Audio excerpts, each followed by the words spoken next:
मदद करता था, सबको गरीब बच्चों की इतनी मदद करता था भैया, इतनी मदद करता था मेरा बाबू। अभी 10 दिन में मेरी एनिवर्सरी है, छठी एनिवर्सरी। मेरा बाबू पता है लास्ट लाइन क्या बोला सर? मैंने लास्ट लाइन 3 दिन पहले उसे पूछा ना, रोशन तुमने प्रॉमिस किया था ना बैंगल दोगे मुझे, तो बोला बस लास्ट था वो सर, वो लास्ट था मेरे बाबू का लाइन, उसके बाद कुछ नहीं बोला। के चलते मार दिया बाबू, और इनके पास था ये नोएडा में रहते हैं मैं और मेरे हस्बैंड। अभी होली में हम लोग बिहार आए हुए थे सर, होली मनाने के लिए पूरी फैमिली का गेट टुगेदर था।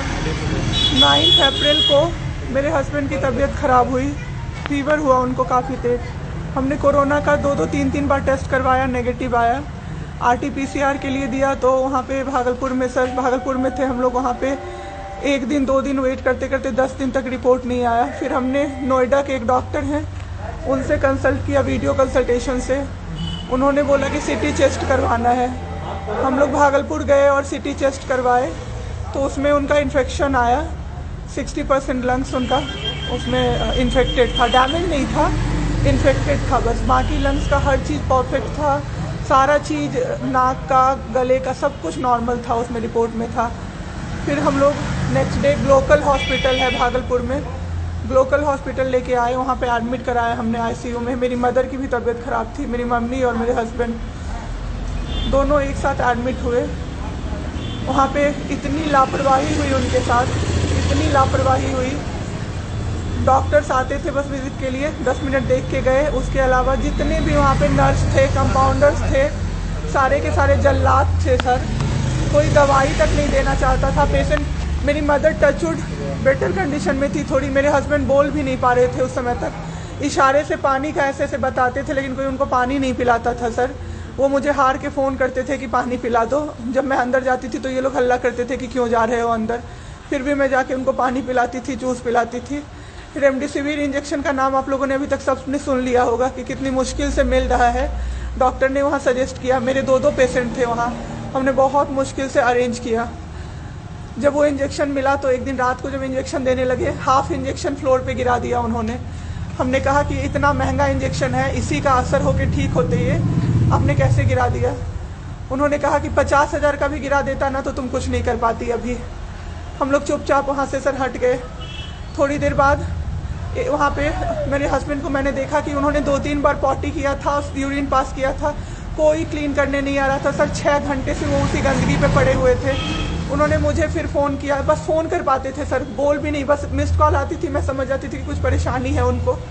जब मैं गई तो मैंने देखा पूरे गंदे बेड पे मेरे हस्बैंड 6 फीट 2 इंच के सर, पूरे गंदे पे वो सोए हुए थे सर। मैंने ज़बरदस्ती सबको बुलाया। एक आदमी था ज्योति कुमार करके, ज्योति कुमार, सब लोग ध्यान से इसको कवर कीजिए। ज्योति कुमार एक कंपाउंडर था वहाँ पे। कौन सा हॉस्पिटल का? Glocal hospital Bhagalpur. Jyoti Kumar compounder है वहाँ का, मतलब जो अटेंडेंट सब होते हैं ना वो है, लड़की नहीं है, लड़का है ज्योति कुमार। उसको मैंने रिक्वेस्ट किया कि भैया प्लीज़ आप मेरे हस्बैंड की मदद कर दीजिए, रात में ये लोग रुकने नहीं दे रहे हैं मुझे अपने पास, इनके पास। उसने बोला ठीक है ज़रूर मदद करूँगा, ये कह के, और मैं अपने हस्बैंड से बात करने लगी, इशारे से ही वो बात कर रहे थे, मैं बोल रही थी। अचानक से मेरा दुपट्टा खिंचाया बहुत ज़ोर से। मैंने सोचा क्या हो रहा है, जब मैंने पीछे मुड़ी तो मेरे कमर पे उस आदमी का हाथ था और मेरा दुपट्टा वो ज्योति कुमार खींच रहा था। मेरी माँ पीछे से चिल्लाई, मेरे हस्बैंड ऐसे ऐसे होने लगे, पूरा पसीना उनको चल गया, कुछ बोल नहीं पा रहे थे वो। जब हम लोग ठीक थे ना, मैं बाहर निकलती थी ना, कोई मुझे ऐसे देखता था ना नॉर्मली ही तो कहते थे आंख निकाल लूंगा, क्या सोच के इसको देख रहे हो। और मेरे हस्बैंड उस दिन बेड पे पड़े हुए देखते रहे कि मेरी वाइफ का कोई दुपट्टा खींच रहा है। और जब मैंने उस आदमी को देखा ना तो वो मुस्कुरा रहा था। मैंने ऐसे दुपट्टा खींचा और मैं कुछ नहीं बोल पाई, डर से कि मेरे हस्बैंड यहाँ पे है, मेरी माँ यहाँ पे है, ये लोग कुछ कर देगा, इस डर से मैं कुछ नहीं बाहर निकली। मैं बाहर निकल के मैं दम से बैठ गई। वो आदमी मेरे पास फिर आया, मुस्कुरा के बोला मैं ध्यान रखूंगा। मैंने बोला ठीक है भैया आप ध्यान रखना। मैंने कुछ नहीं बोला उसको, कुछ भी नहीं। 2-3 दिन बाद ऐसे ही कोई सुविधा नहीं, कुछ नहीं। मेरे हस्बैंड की तबीयत उस दिन से बिगड़ी जब रात के 2 बजे में मेरी मदर के बगल वाले बेड पे एक अंकल, मास्क उनका हट गया था और वो अंकल चिल्ला चिल्ला के नर्स को बुला रहे थे और मेरी मम्मी चिल्ला रही थी जल्दी आइए ये मर जाएंगे, जल्दी आइए ये मर जाएंगे। कोई नहीं आया और अंकल ने दम तोड़ दिया। ऐसे 3-4 लोग उस 2-3 दिन के अंदर दम तोड़े हैं बिना केयर के, बिना नर्स के आए। सारी नर्स टेबल कुर्सी लगा के सो जाती थी, कहती थी पागल हो गए हैं हम ही, अब मर जाएंगे इस कोरोना के चक्कर में, अब तो क्यों जॉब कर रहे हो, छोड़ दो, आपकी जगह कोई और आ जाएगा। उसके बाद वहाँ से बाई पैप वहाँ उस हॉस्पिटल में नहीं अवेलेबल था। मेरे हस्बैंड की तबीयत एक दिन बहुत ख़राब हो गई, उन्होंने मायागंज रेफ़र कर दिया, भागलपुर मायागंज हॉस्पिटल। हम लोग जब भी मायागंज आए, मायागंज की और हालत ख़राब, आईसीयू में 4 बेड था। मेरे हस्बैंड के बगल वाले बेड पे 4 लोग 6 से 7 घंटे में 4 लोग ख़त्म हुए। क्यों ख़त्म हुए? वो नर्स को बुला रहे थे, सिस्टर आ जाओ, दिक्कत हो रही है, दिक्कत हो रही है, और सिस्टर नहीं आती थी। एक अंकल तो बुलाते बुलाते उलट के गिर गए, पूरा सर फूट गया, ब्लड और मर गए वो अंकल वहीं पे। इतना मेरे हस्बैंड डर गए। शाम होते होते मेरे हस्बैंड की तबीयत अचानक से ख़राब होने लगी, पूरा ये सब ड्राई हो गया, एक लेयर वाइट कलर का जम गया उनके ऊपर, बहुत ज़्यादा तबीयत ख़राब हो गई। हम लोगों को समझ में नहीं आ रहा था कि हो क्या रहा था। अचानक से मेरे दिमाग में आया ना, डॉक्टर को कम से कम 5-6 बार मेरी बहन बुलाने गई है, क्योंकि कोई डॉक्टर था ही नहीं ड्यूटी। कब हुई आपके हस्बैंड की डेथ? परसों। सुनिए मेरी बात, पहले पूरी कहानी मेरी सुनिए। मेरी बहन 5-6 बार गई है बुलाने डॉक्टर को मायागंज में, तो डॉक्टर क्या कह रहे हैं, यार रात में भी सोने नहीं दोगे, रात में भी सोने नहीं दोगे। जब हमने देखा जाके सर, तो लाइट ऑफ, इमरजेंसी के नाइट डॉक्टर्स का लाइट ऑफ, और सब नीचे बिछा के मूवी देख रहे हैं और सो रहे हैं, और दरवाज़ा तक नहीं खोला सर।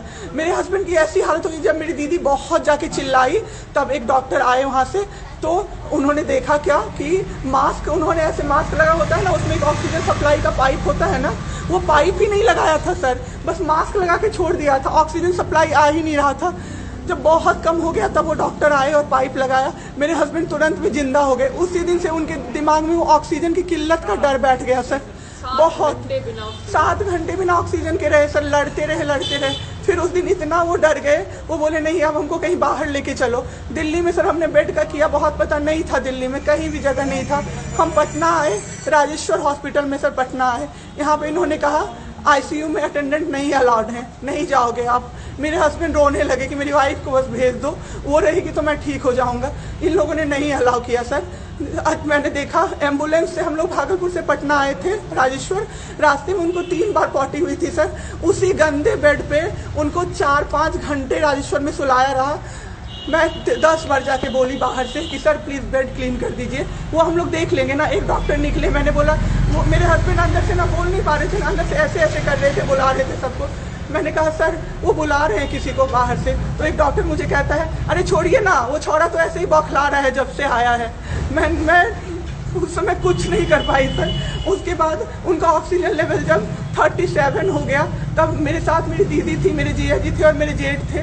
तब मैंने अपने जीजा जी से बोला कि अब मेरे से नहीं रहा होगा, मुझे किसी तरह से अंदर भिजवाइए।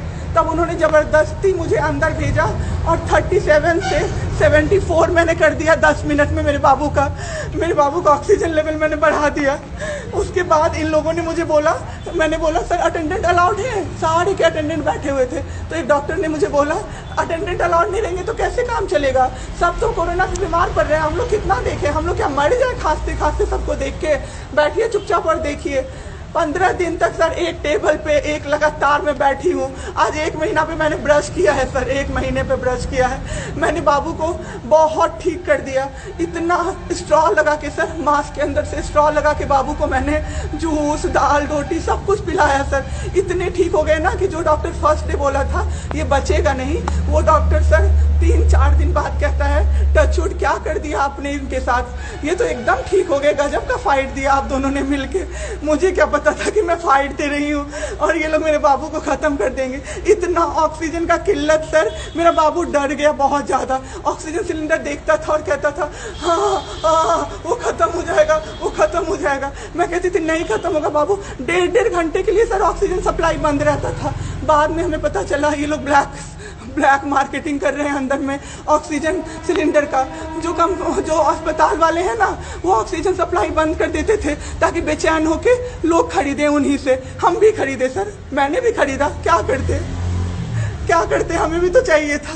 परसों सर सुबह में हमारे पास एक ही सिलेंडर था, पाइपलाइन बंद हो गया, मेरे हस्बैंड को बाईपैप लगा हुआ था, उनको 2 सिलेंडर से जाना था, एक ही सिलेंडर था। सिलेंडर मांगते मांगते कहीं नहीं मिला सर, मेरे हस्बैंड खत्म हो गए, मेरे हस्बैंड खत्म हो गए सर, मेरा बाबू चला गया हमको छोड़ के। आपके साथ यहाँ पे भी सर, यहाँ पे राजेश्वर में डॉक्टर अखिलेश गंदे गंदे इशारे कर रहा था मुझे सर, चलता था ना तो मुझसे सट के क्रॉस करता था सर, मैं इग्नोर कर देती थी कि मेरा हस्बैंड है यहाँ पे, वरना अगर बाहर होता चप्पल खोल के मैं मारती सर ऐसे इंसान को। वहाँ पे मायागंज हॉस्पिटल में डॉक्टर्स, कोई भी डॉक्टर नहीं आता है, कोई सीनियर डॉक्टर नहीं, जूनियर डॉक्टर नहीं, और पेशेंट की सिर्फ एंट्री कर देते हैं कि फिजियोथेरेपी किया गया, ये बाबू नाक का क्या करते हैं, नेबुलाइज किया गया, 4 बार नेबुलाइज किया गया, कोई चीज़ नहीं होती है, सिर्फ पेशेंट की एंट्री कर देते हैं। एंट्री सब किया हुआ रहता है कि ये बड़े डॉक्टर आए, ये बड़े डॉक्टर आए, उन्होंने पेशेंट को देखा, नेबुलाइज किया, फिजियोथेरेपी हुआ, पेशेंट को कुछ नहीं, मतलब सीपैप पे पड़ा हुआ पेशेंट, और उसको देखने के लिए 24 घंटे में कोई नर्स नहीं आती है, रूम बंद करके, और सब सोते रहते हैं। दरवाजा ठकठकाएगा तो चिल्ला के बोलेगी दूर भागो यहाँ से, कोरोना पेशेंट के यहाँ से आई हो, हम लोग अभी रात में नहीं आ सकते, हम लोग क्या मर जाए पेशेंट के लिए?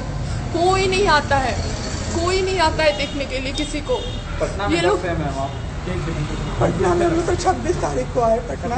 मैम आपके साथ जो ये सब हुआ, गलत हुआ, इसकी शिकायत आपने किसी को की है? अभी किसको करे सर, परसों तो मेरा बाबू गया है, परसों शाम। अब क्या चाहती हैं सरकार से? क्या अभी सबसे पहले तो मैं चाहती हूँ कि सारे जगह ये, सबसे पहले तो मुझे कोई प्लेटफॉर्म मिले जिसपे मैं ये बोल सकूँ टीवी पे जाके, ताकि लोग बचें।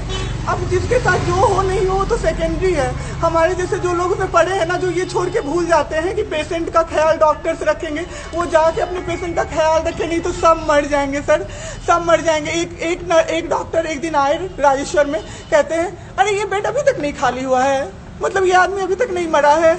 एक आदमी के बारे में आप सोचो सर जरा सा, आप सोचो सर जरा सा।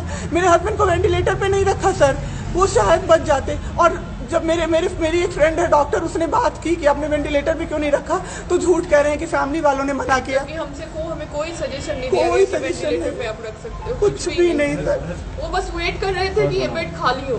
ठीक है।